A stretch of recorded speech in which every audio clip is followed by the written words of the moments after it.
அவர் சொன்னார், காரம்பாக்கம் சண்முகம் ஒரு தொகுதிக்கு ஒரு எடுத்துக்காட்டாக இருக்கிறார் என்று சொன்னார். இந்த மாவட்டத்தில் எல்லாருமே அப்படிதான். ஒரு மாவட்ட கழகத்தினுடைய செயலாளர் எப்படி இருக்க வேண்டும் என்பதற்கு இலக்கணம் வகுத்தவர் நம்முடைய மா. சுப்பிரமணியம் அவர்கள். 24 மணி நேரமும் இதே வேலை தான். இந்த கொரோனா வந்தப்பதான் வேற வேலை, இப்பெல்லாம் இதே வேலை தான். நான் அவர் பார்த்தேன், இந்த செய்திகள் வாசிப்பது விமலான்ற மாதிரி செய்திகள் யார் யார் இதில் கலந்துக்கிட்டாங்கன்ற ஒரு தொகுப்பை சொன்னார் அவர்.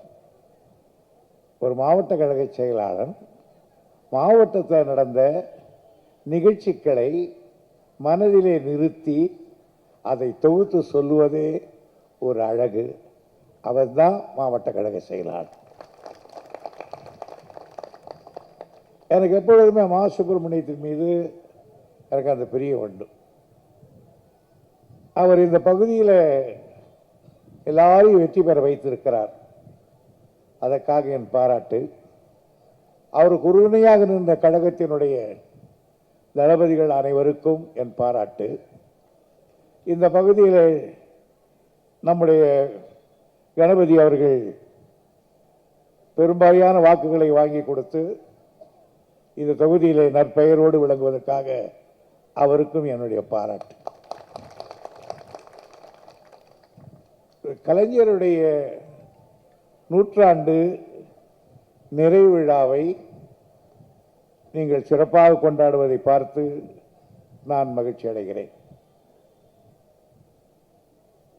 எந்த தலைவரோடு நாம் நீண்ட நாள் பழகி இருந்தோமோ, எந்த தலைவரோடு சேர்ந்து பணியாற்றினோமோ, எந்த தலைவரோடு சேர்ந்து கட்சியிலே விளங்கினோமோ, சட்டமன்றத்தில் இருந்தோமோ, அமைச்சரவையில் இருந்தோமோ, அப்படியெல்லாம் இருந்த ஒரு தலைவர் என்னை பொறுத்தவரையில் 53 ஆண்டு காலம் அந்த இமயத்தின் இடுப்பிலேயே இருந்து வளர்ந்தவன் நான். அவ்வளவு பெரிய தலைவரோடு இருந்து அவர் மறைந்து அவருக்கு எடுக்கின்ற 100ஆண்டு விழா நிறைவு விழாவிலும் நாம் பங்கேற்கிறோம் என்பது உள்ளபடியே நாம் பெருமைப்படத்தக்க ஒன்றுதான். காரணம், தலைவர்களில் பல வகை உண்டு. ஒன்று பொலிட்டிக்கல், இன்னொன்று சோசியல், சமூக நோக்கம். அரசியல் தலைவர்களுக்கு அது மட்டும்தான் தெரியும். மக்களிடத்திலே போவது, ஓட்டு வாங்குவது, முடிந்தால் காரியங்கள் செய்வது, மறுபடியும் தேர்தலில் நிற்பது, மறுபடியும் தோற்பது, ஜெயிப்பது, ஆட்சி அமைப்பது. அதோடு அரசியல் தலைவர்களுடைய பணி முடிந்து விட்டது. ஆனால் சமுதாய நோக்கம் கொண்ட தலைவர்களுக்கு முதலில் அவர்களுக்கு சமுதாய நோக்கம்தான் முக்கியம். இந்த கட்சி ஆரம்பித்த பொழுது யாரும் தேர்தலில் நிற்போன்னு தெரியாது. தேர்தலில் நிற்கிறோமா வேண்டாமா என்றதுக்கே ஒரு ஓட்டெடுப்பு நடத்தியவர் அண்ணா அவர்கள். ஆக இந்த கட்சியை ஆரம்பிக்கிற பொழுது, இந்த கட்சிக்குள் அடியெடுத்து வைக்கிற பொழுது, என்னை ஒத்த வயதுடையவர்கள், என்னை விட சீனியராக இருக்கக்கூடியவர்கள், எதற்காக இந்த கட்சிக்கு வந்தோம்? அறிஞர் அண்ணா கேட்டார்கள், திராவிட நாடு, அந்த திராவிட நாடு கிடைக்கும் என்ற எண்ணத்திலே தான் இந்த கட்சிக்குள்ளே நுழைந்தோம். ஆனால் அந்த மயத்தான கொள்கை இடையிலே விளைய வேண்டிய ஒரு கட்டாயம் ஏற்பட்டது. அதற்கு பிறகும் அண்ணா அவர்கள் திராவிட நாட்டை கொள்கையை விடுகிற பொழுது சொன்னார், பிரிவினை கேட்கிற அந்த கோஷத்தை தவிர அதற்காக எடுத்து வைத்த காரண காரியங்கள் அப்படியே இருக்கிறது என்று சொன்னார்கள்.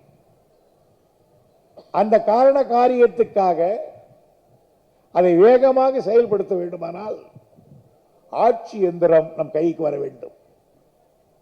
அந்த ஆட்சி எந்திரம் கைக்கு வந்தால்தான் நாம் சொல்லுகிற சீர்திருத்தங்களை நடைமுறைப்படுத்த முடியும்.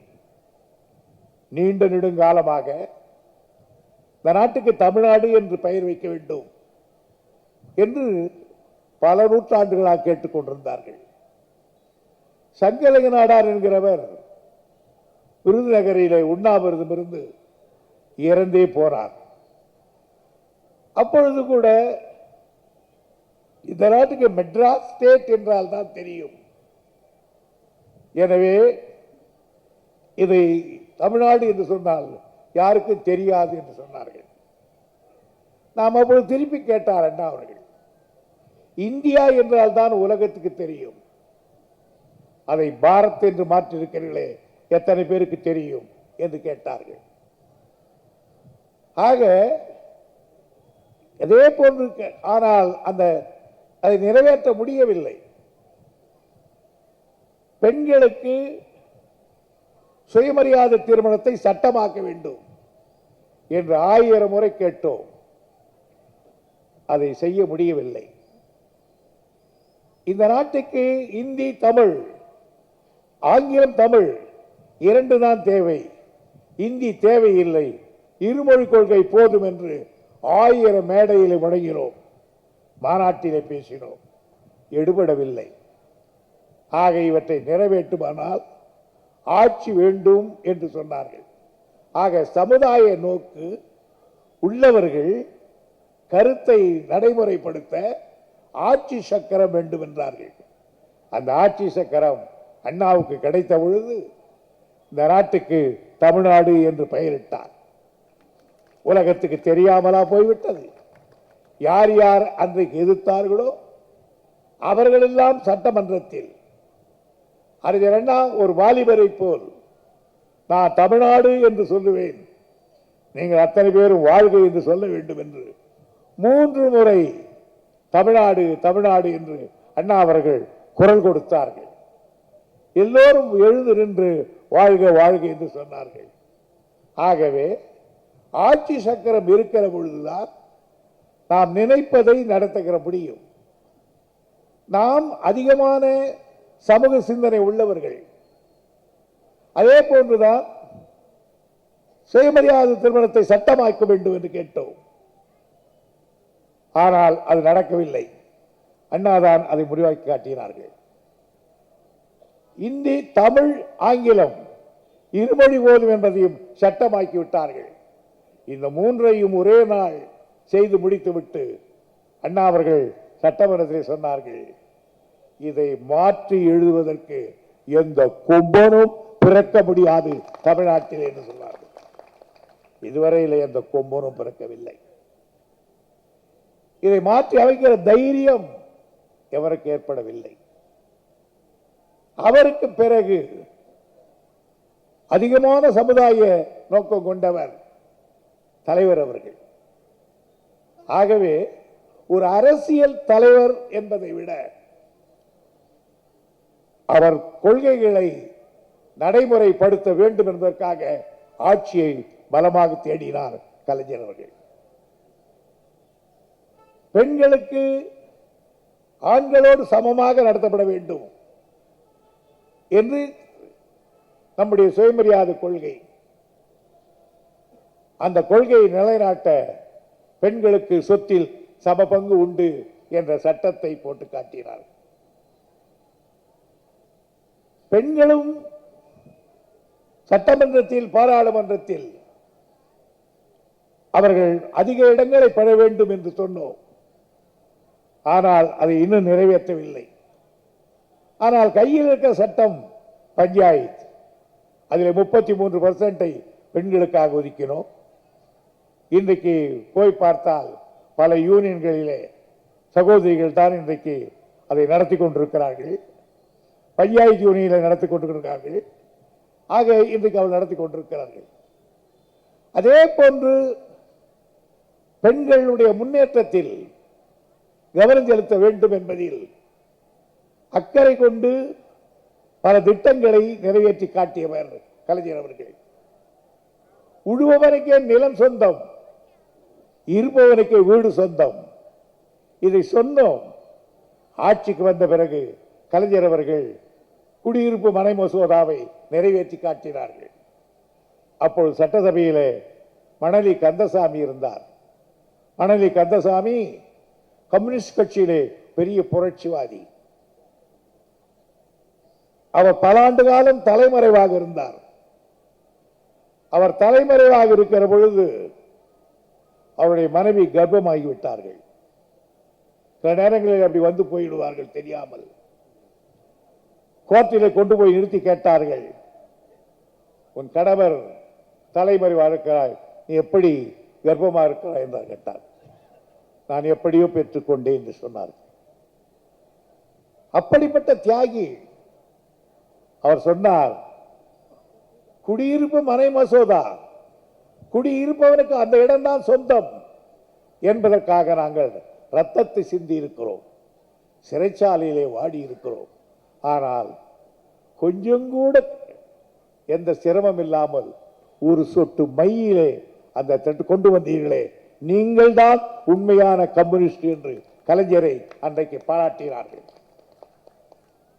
அதே போன்று எந்த திட்டமானாலும் சரி, கோயில் கூடாது என்பதல்ல, கொடியவரின் கூடாரமாக இருக்கக்கூடாது என்பதற்காக இன்றைக்கு அந்த சொத்துக்களை எல்லாம் ஜஸ்டிஸ் கட்சி காலத்திலேயே இன்று என்டோர்மெண்ட் போர்டு கொண்டு வந்து விட்டார்கள். இன்றைக்கும் அதை நடைமுறைப்படுத்திக் கொண்டிருக்கிறோம். நமக்கு 1000 கொள்கை உண்டு. ஆனால் நிர்வாகத்திலே வருகிற பொழுது மக்களுக்கு எது தேவையோ அது செய்து காட்டுகிறது. கலைஞர் அவர்கள் இப்படி பல திட்டங்களை நிறைவேற்றிக் கொண்டிருந்தவர்கள்.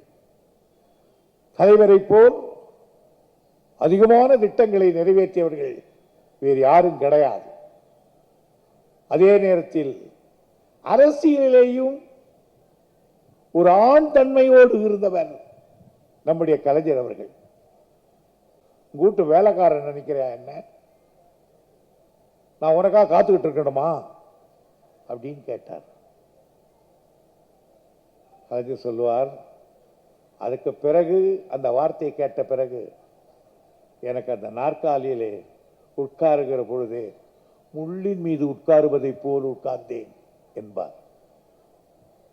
பிறகு எங்கே வந்தீர்கள் அடுத்த அவர் கேள்வி. தலைவர் அப்பொழுது கூட பணிவன்போடு நிதி கேட்பதற்காக வந்திருக்கேன். அப்போது சொன்னார், நிதி எங்கே கொட்டி கிடக்கிறது, என் வீட்டு தோட்டத்தில் நான் பணங்காய்க்கிற மரம் இருக்கிறதா, அறுத்து கொடுக்க. அதுவரையில் பொறுமையாக இருந்த தலைவர் திருப்பி சொன்னார், பணங்காய்க்கும் மரமே உலகத்தில் கிடையாது, பின் உன் தோட்டத்தில் எப்படி முளைக்கும் என்று கேட்டார். மொராஜி தேசாய் அசந்து போய்விட்டார். அந்த கலைஞருக்கே உரிய அந்த பாணியில் துண்டை உருவி மேல நின்று கையை நீட்டி பேசிய பொழுது கப்சுப்புனாயிட்டார் அவர் மொராஜி தேசாய். அந்த ஆளுமை தலைவருக்கு உண்டு. எம்ஜிஆர் நாம பிரிஞ்சிட்டோம். பிஜு பட்நாயக் வந்தார். எனக்கு தலைவர்கிட்ட இருக்கிற அந்த ஆளுமையெல்லாம் ரொம்ப பிடிக்கும். வந்தார், சேப்பாக்கம் கெஸ்ட் ஹவுஸ்ல உட்காந்து பேசினாங்க. பேசி அதுக்குள்ள கலைஞர் வீட்டுக்கு வந்துட்டார். எம்ஜிஆரோடவே உட்காந்து பேசியிருந்தார் பிஜு பட்நாயக். அப்போ சொன்னார், சரி நீங்க வந்து பெரியவங்க பேசுறீங்க, ஒத்துக்கிறேன். எனக்கு அவ்வளோ அனுபவம் இல்லை ஆட்சியில். என்னமோ வந்து உட்கார வச்சாங்க, ததகா பதகான் இருக்கிறேன். இப்போ நாங்கள் 2 கட்சி ஒன்னாயிடுறோம். தலைவர் முதலமைச்சராகவே இருக்கட்டும், நான் வேணா கட்சி தலைவராக இருக்கிறேன் அப்படின்னு சொன்னார். அவருக்கு ரொம்ப குஷி. ஆஹா, பிரச்சனை சால்வ் ஆகி போச்சு ரொம்ப. உடனே ஒரு போன் போட்டார் கோபாலபுரத்துக்கு, கருணாநிதி சக்சஸ், நான் வந்தது, வா வா சீக்கிரம். என்ன அப்படின்னு கேட்டார். இந்த மாதிரி நீயே சீஃப் மினிஸ்டராக இருக்கலாம்னு எம்ஜிஆர் ஒத்துக்கிட்டார். அவர் வேணா கட்சி தலைவராக இருக்காரான்னார். அப்ப சொன்னார் கலைஞர், எம்ஜிஆர் ஒன்றும் அலெக்சாண்டர் அல்ல, நான் ஒன்றும் போரஸ் மன்னன் அல்ல. அதுக்கு என்ன அர்த்தம் தெரியுங்களா? அலெக்சாண்டர் அவன் நாட்டிலிருந்து படையெடுத்து வந்தான், சீலம் நதிக்கரையில் வந்தான். போரஸ் மன்னன்றவன் எதிர்த்தான். ஆனால் அலெக்சாண்டர் பெரிய சைனியம், போரஸ் மன்னன் தோற்று விட்டான்.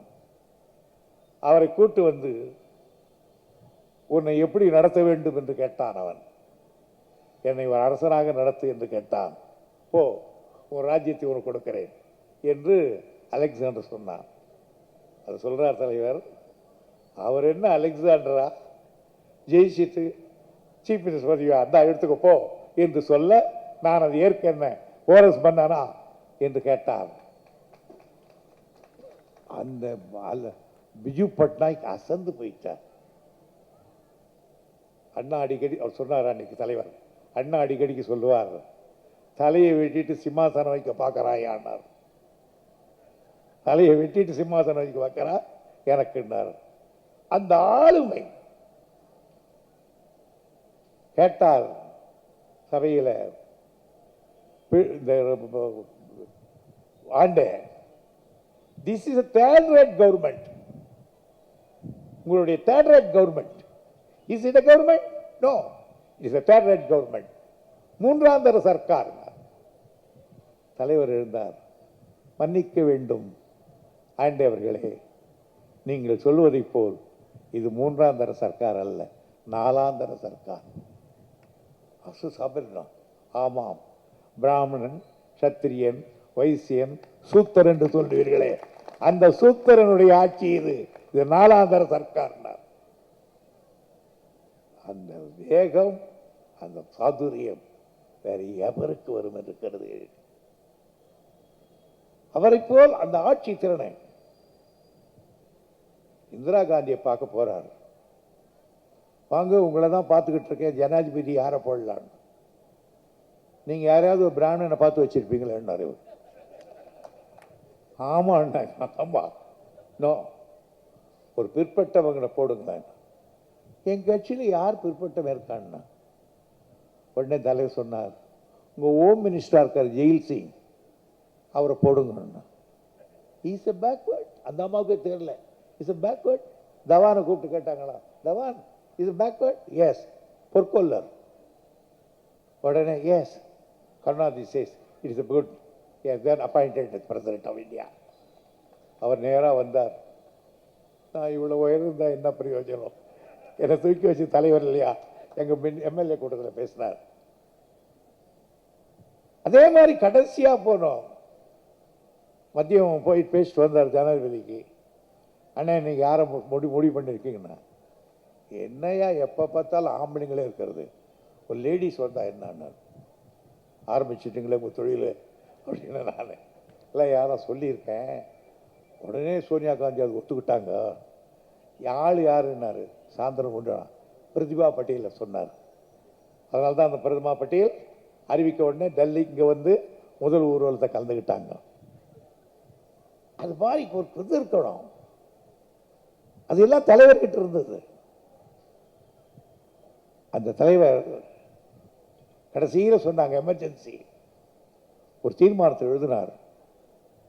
அந்த தீர்மானத்தை இன்னைக்கு படித்தா கூட கல்ல தண்ணி வரும். எல்லாரும் பேசிக்கிட்டே இருக்காங்க. எழுதினார், அடித்தல் திருத்தல்லாம் எழுதினார். தீர்மானத்தை நிறைவேற்றிட்டோம். இந்திரா காந்தி ரகுராமையான்னு ஒரு மினிஸ்டர் சென்னைக்கு அனுப்புனாங்க. கருணாநிதி கிட்ட சொல்லுங்க, ஒரு காலத்தில் காங்கிரஸ் சிண்டிகேட் இண்டிகேட் பிரிஞ்சது. அப்போ என் ஆட்சிக்கு மெஜாரிட்டி போயிடுச்சு. அப்போ எந்த விதமான பிரதிபலனையும் பார்க்காமல், எந்த விதமான பேரம் பேசாமல் 25 எம்பிக்களை எனக்கு ஓட்டு போட வைத்தவர் கருணாநிதி. என் ஆட்சியை காப்பாற்றினவர் அவர். இந்த எமர்ஜென்சி எதிர்த்து என்னை எதிர்த்து இப்போ தீர்மானம் போட்டிருக்கார். அவருக்கு உரிமை உண்டு போடுறதுக்கு. அவர்கிட்ட சொல்லுங்க, இத்தோட விட்டுன்னு சொல்லுங்க, இந்த தீர்மானத்தோட வேற ஒன்றும் பேச வேணாம்னு சொல்லுங்க. அவங்களுக்கு 5 வருஷம் முடியுது, இன்னொரு வருஷம் எக்ஸ்டென்ஷன் தர்றேன், 1 வருஷம் எக்ஸ்டென்ஷன் தர்றேன் விடுனார். தலைவர் சொன்னார், நான் யாசகம் கேட்கவில்லை, இந்தியாவுக்கு ஜனநாயகத்தை காப்பாற்ற விரும்புகிறேன். அதே அன்றைக்கு சொன்னேன், இன்னைக்கு நான் எதிர்க்கிறேன், அதே காந்தி சொன்னார்.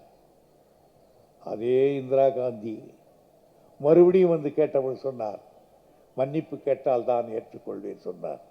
அந்த அம்மா அவ்வளோ கூட்டத்தில் மன்னிப்பு கேட்டது. ஆகியனால் சொன்னார், நேருவின் மகளே வருக, நிலையான ஆட்சி தருக சொன்னார். சாதுரியம்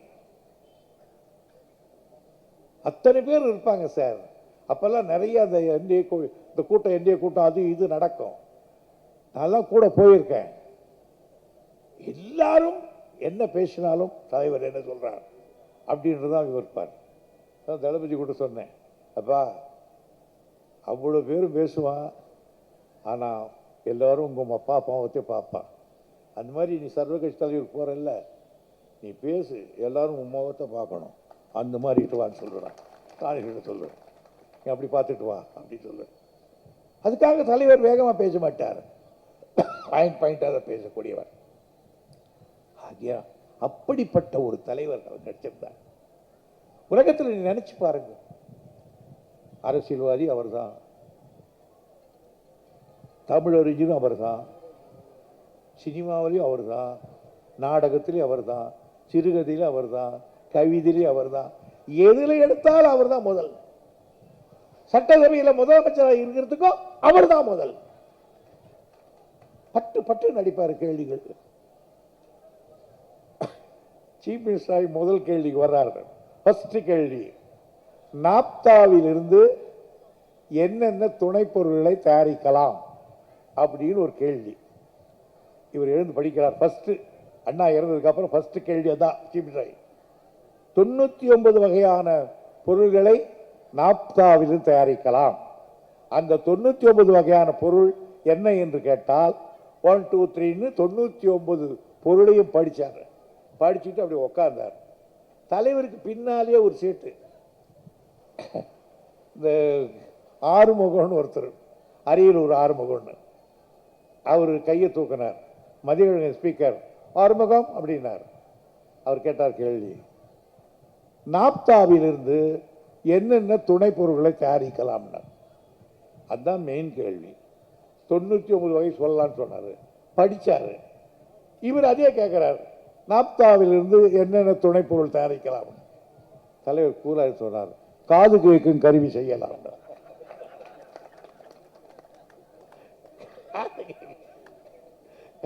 காது கேட்கும் கருவி செய்யலாம்.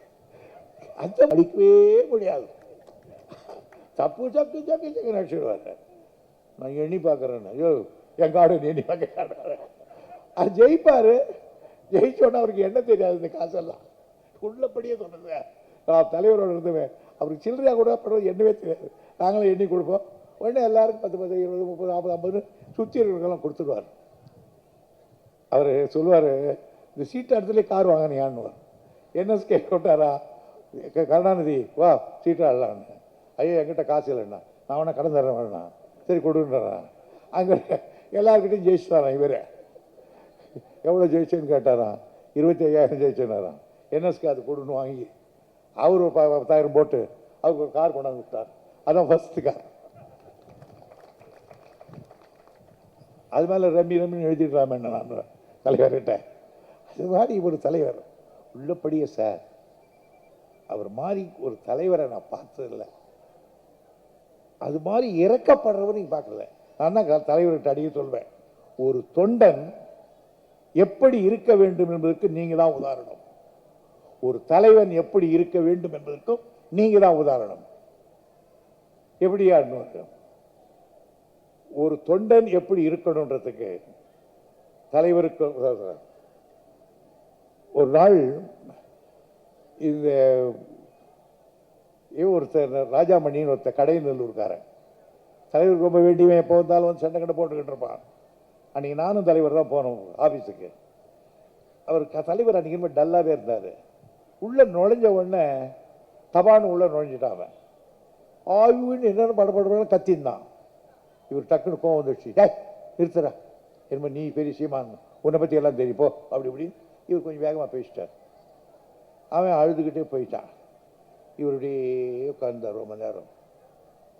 அப்புறம் சொன்னார், துரை நான் அவனை ரொம்ப திட்டிட்டேனா சொன்னார். அவ்வளோ திட்டிருப்பீங்க நான் பையா பாவம் இங்கே தான் இருப்பான் கூட்டான்னாரு. அவன் எங்கன்னா போயிட்டு இருப்பான். யோ போய் கூப்பிட்டாயான்னாரு. அவன் ஆட்டோவுக்கு நின்றுந்தான். வாயா தலைவர் கூப்பிட்றன்னு இவர் திட்டினார். நான் வாயான்னா உள்ளே நுழைஞ்சான். சார் ராஜாமணி என்னை மன்னிச்சிடுப்பா, நான் ஏதோ ஒன்றதை சொல்லிட்டவன். எவன் சார் சொல்லுவான்? எந்த தலைவர் சார் சொல்லுவான்? இந்த பாலு இவனை ஒரு நாள் வாங்குன்னு வாங்கினார். 2 பேருக்கும் சரியான தகராறு. இவன் பாலு இவன் ஊர் சரியான வெறியா. இவன் வேண்டாம் நானா நீ வேண்டாம் நீ தலைவர் நான் தலைவனா அந்த அளவுக்கு போயிட்டார் தலைவர். நான் பாலு சொல்லுவான். அவர் அவனை ஆறான் என்கிட்ட வாதமாக பண்ணுற நீ அப்படின்னாரு. அவன் பாவம் இறங்கி போயிட்டான். அப்புறம் தலைவர் சொன்ன, தர நான் குளிச்சுட்டு வரேன் உட்கார. நீ போய் குளிக்க போனவர் குளிக்கலை. கொஞ்ச நேரம் பார்த்து பாத்ரூம் வெளியே வந்துட்டார். தர நான் யோசித்து உட்காந்து பார்த்தேன், அவன் சொன்னது தான் ஏன் கரெக்டு, அவன் சொன்னது தான் ஏன் கரெக்டு. அவன் எங்கன்னா போயிருப்பான், அவனை கூப்பிடுனார். அவன் இந்த நேரம் தாமரத்தை தாண்டி போயிருப்பான்னு. ஓ கூப்பிடியான்னாரு. அவனை கூப்பிட்டா வரவே மாட்டேன்னா. ஐயோ வாயா தலைவர் கூப்பிடுறாரு. அப்படி ஒரு தலைவர் திட்டுவார் கூப்பிட்டா வாயானார். வந்தான். அவன் ஏறும்போது கேட்டான் சார் பாலுக்கிட்ட, பாலு நீ சொன்னதான்பா correct, I am very sorry, மன்னிச்சுக்கப்பா உன்னை ஓன் பண்ணிட்டேன். சார் சொல்கிறான். யார் சார் சொல்லுவான்? தலைவர்.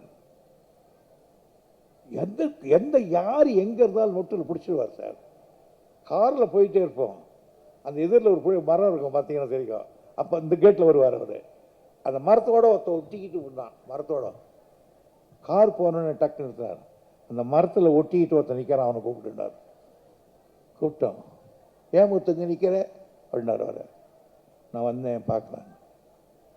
ஏன் இப்படி இருக்க? சாப்பிட்டியா? வீட்டுக்கு போனே வந்தியா? அப்படி கேட்டிருந்தாங்க. சரி நீ அப்புறமா சாயந்தரோடா. சாப்பிட்ருக்க மாட்டேன்னு பாக்கெட்டில் கை விட்டார். இவ்வளோ கத்தியாக ஒரு பணம் வந்தது. தூக்கி அவங்ககிட்ட கொடுத்துட்டார். நான் கேட்டானோ யாருன்னு இதுன்னு. நான் குளித்தலையில் நிற்கும்போது அந்த ஊரில் ரோடே கிடையாது, சைக்கிளில் தான் போக முடியும். அந்த தேர்தல் முழுக்க என்னை டபுள்ஸில் உட்கார வச்சு சைக்கிளில் சுற்றுறவங்க நான் முத்து அப்படின்னு சொல்லி அவர் வீட்டுக்கு வர சொல்லி சாப்பிட வச்சு போட்டாடுவார். அந்த மாதிரி ஒரு தலைவர். அதை விட இன்னொரு சில எவ்வளோ கதை சொல்லுவார். அவருக்காக உழைச்ச ஒரு 3 பேர் தம்பி, அண்ணன் தம்பி எல்லாம் அவ்வளோ உழைச்சாங்களாம். எதுக்கு சொல்ல வரேன்னா, இவர் முக்கியமானதுக்காக சொல்ல வரேன். கொஞ்சம் சொல்கிறாராம். அப்போது எங்கள் வீட்டில் நீங்கள் சாப்பிட்ணுன்ட்டாங்க. சரி போய் சாப்பாட்டு போட்டாங்களே, சாப்பிட்றாரு. அவங்க அம்மா பரிமாறி இருக்கு. அந்த அம்மா தலைவர் சொல்லுவார், முகம் பூரா மஞ்சள் வச்சு குங்குமம் வச்சு மகாலட்சுமி மாதிரி இருந்தாங்க அந்த அம்மா. தலையில் பூவெல்லாம் வச்சுட்டு சாப்பிட்டேன். எங்கே உங்கள் அப்பா இல்லையான்னு கேட்டேன். நான் வர்றாருன்னு அப்பான்னு கூப்பிட்டான் ஒருத்தன். அவர் எதிர்க்க உடல் முழுவதும் அழுகி போன குஷ்டத்தை குஷ்டம் அப்படியே எதிரில் உட்காந்துட்டார். நீ தான் என்னையா பண்ணியிருப்பேன்னு கேட்டார். அப்படி பேசிட்டு முடிச்சுட்டு வந்துருப்பேன். முடிக்கலாம். ஆனால் உனக்கு உழைச்சவன் உள்ள என்ன பட்டிருக்கு தெரியுமா? அவன் உள்ள இப்படி பேசிட்டு போயிருக்கும். ஆனால் அந்த ஒரு மாதிரியான வாசனை, அதையும் பொறுத்து கொண்டு சாப்பிட்ருக்கேன் நான். அந்த பொறுமை வேணும்னார். இது எதுக்கு சொல்ல வந்தாருன்னு கேட்டால், ஜெயிலில் இருந்தோம். ஜெயிலில் அவருக்கு 3வது 4வது ரூமு. அவர் இப்படி உட்காந்துருந்தார். நான் கீழே போய் தண்ணியிலேருந்து குளிச்சுட்டு ஒரு நல்ல ஒரு வெள்ளை வேட்டி கட்டிட்டு தலையெல்லாம் சீட் பவுடர்லாம் போட்டுட்டு ஒரு பனியன் போட்டுட்டு ஒரு துண்டு போட்டு போனேன். சட்டை போட்டுனேன். மேலேருந்து கூப்பிட்டாரு, எங்கே போகிறேன்னாரு. இந்த சி கிளாஸில் நம்ம தோழர் இருக்காங்க, பார்த்துட்டு வரலான்னு போனேன். ஏயா அவன் சி கிளாஸில் 3 நாளாக குளிக்காமல் கட்டின வேட்டியோட அழுக்கோட படுத்து நிமிந்துன்னுக்கிறான். அவன் எதிர்க்க நீ வெள்ளை வேட்டி வெள்ளை பனின்னு பவுடரில் போகிறான். மேலே போயா மேலே போய் எல்லாத்தையும் அவுத்து போட்டு ஒரு லுங்கி கட்டி கீழே வாழ்ந்தாங்க. அப்போ தான் என் தொண்டேன் அப்படின்னார். இந்த தலைவர் யார் சார் சொல்லிக் கொடுத்தார்? இன்னொன்று சொல்கிறேன், என்னை பொறுத்த வரையில் அவரை என்னை வளர்த்த அப்பாவும் அவர் தான். நல்லா இருக்கான். ஆப்ரேஷன் நடக்குது சார். எனக்கு நாளை காலையில் எனக்கு ஓப்பன் ஹார்ட் சர்ஜரி படுத்துக்கிட்டு இருக்கேன். 10 மணி இருக்கும். தர அப்படிதான் கூப்பிடாரு. தர அண்ணே தூங்குறியா? இல்லைண்ணே. பயப்படுறியா? யாருன்னு பயப்படுவான்? மறுநாள் காத்தால அறுக்கப்பா எவனும் பயப்படலாம். தெரியா நீ கோழை, நீ கோழையா? எனக்கு தெரியான்னாரு. அதெல்லாம் கிடையாது. தர நான் ஒன்று செய்கிறேன், நான் வர்றேன், நான் உன்னோட ராத்திரி படுத்துக்கிறேன், காலையில் ஒன்று தேட்டருக்கு அனுப்பிச்சு போகிறேன்.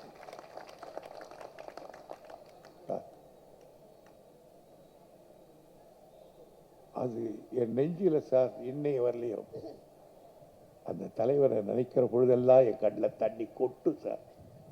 அப்படிப்பட்ட ஒரு தலைவர் நம்ம தலைவர்.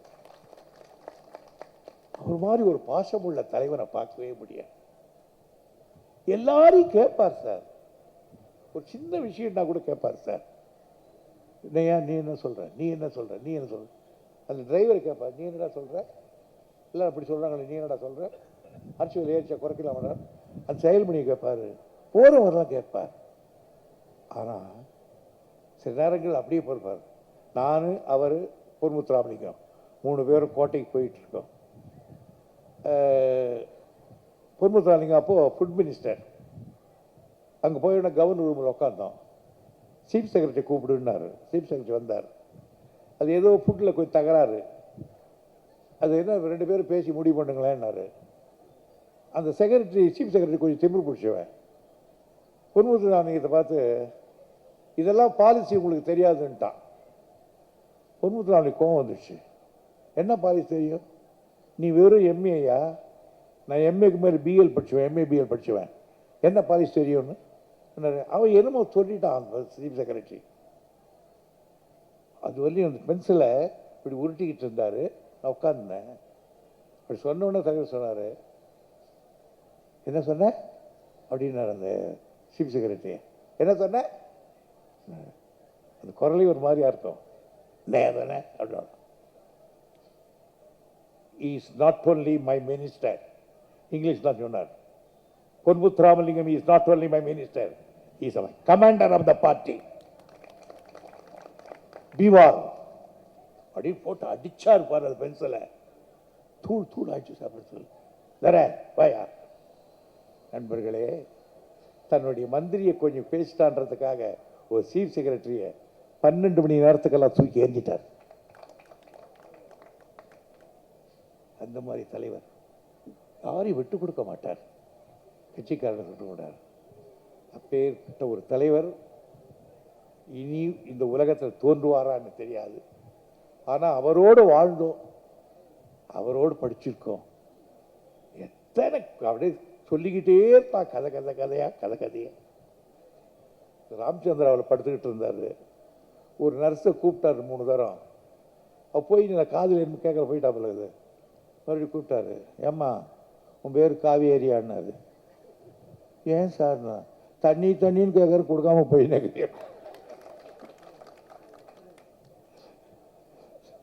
அடிப்படை.